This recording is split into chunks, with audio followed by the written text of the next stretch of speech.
তো guys tension লিয়ার কিছু নেই, প্রত্যেক দিনের মতন আজকেও পুরো তোমাদের জন্য সেই লেভেলের চাংড়া হঠাৎ ভিডিও নিয়ে চলে এসেছি। তো চলো তাহলে আজকে চাংড়া হঠাৎ ভিডিওটা প্রথম থেকে শুরু করা যাক। তো খুড়ারা ভালোই প্রত্যেক দিনের মতন সকালে কাঁথার তল থেকে ঘুমায় উঠে বেরাসটা নিয়ে যাই, রোদ পুয়ে পুয়ে মুখটা রোগাড়িতে ছিল। তখন হঠাৎ করে আমার মা বলছে ভালোই তো নোটা আউদি পড়ে পড়ে ঘুমালু, এখন কন্টেলের মালটা তুলে নিয়ে আসবি জিয়া। এর চাঁদি আজকে মনে হয়েছে একটু চাঁড়ে উঠে গেছি, আর একটু ঘুমালে মনে হচ্ছে ভালো হইতো। কি আর করবো, করার কিছু নেই, চাঁড়ে উঠে গেছি তাই কন্টেলটা ধরতেই হবে। তাই কোনো কথা না বলে কানটা নিয়ে হাঁটে হাঁটে পলাশে করে যে হাতের চাপটা দিয়ে দিলাম। তারপর হাতের চাপ দিয়ে টোকেনটা কাটা হয়ে যেতে ঘর থেকে বস্তাটা নিয়ে উত্তমের সাথে চাল ধরতে আসিয়ে দেখছি না ভাই ভালো। এদিকে তো এ মাথা ও মাথা খাঁচিয়ে লাইন হয়ে গেছে রে বাপ। তারপরে কিছুক্ষণ দাঁড়াবার পরে সবারই চাল ধরা হয়ে যেতে আমরাও চাল গিলা বস্তাটাই পুড়ে নিয়ে ঘরে লেগে আর ঢালিয়ে দিল। তারপর ঘর থেকে পয়সা নিয়ে অনিতে ঘরে যাইনি, অনি সাইকেল নিয়ে চলে গেলাম সোজা চরঙ্গি। কারণ শশা গাছ গিলা লালচা হয়ে যাচ্ছে আর শশা গিলা বাকি যাচ্ছে, তাই বীজ দিতে হবে। আচ্ছা তাই ফাটাই নিয়ে চরঙ্গি আর বীজ দোকানকে এসে দেখছি না এই শালা এদিকে দোকান বন্ধ করে দোকানি এখানে গ্যারেজে বসিয়ে আছে। তাই দোকানিকে ঘোষড়ায় নিয়ে যাই, দোকানটা খোলাই নিয়ে কতগুলা বীজ নিয়ে নিলাম।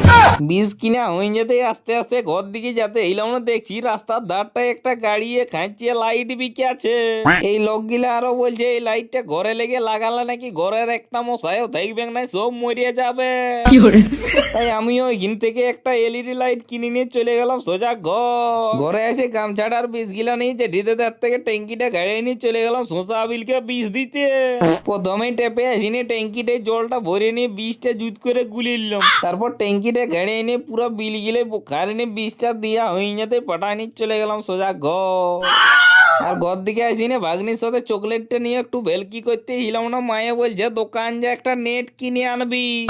তাই আমি ভাবছি হঠাৎ করে নেট আর কি করবে রে বাপ। তখন মায়ে বলছে রাস্তা ধারে জ্বালানাটাই নেটটা দিতে হবে, নাই তো ঝাড়গ্রাম দিকে খাঁচিয়ে ডাকাত ঢুকিয়ে যাচ্ছে, আমাদের দিকেও চলে আসবে।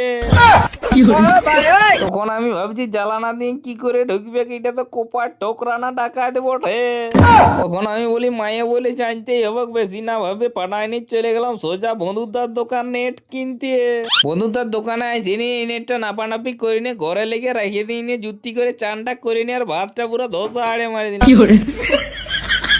তারপর সারাদিন বিছনাটাই পড়ার ঠিক ঘুমাই ঘুমাই বইকালে মাঠ দিকে যেতে এলাম না, দেখছি পিঙ্কির বেটা কবে এই নিয়ে কিনে ঘুরিয়ে বলছে।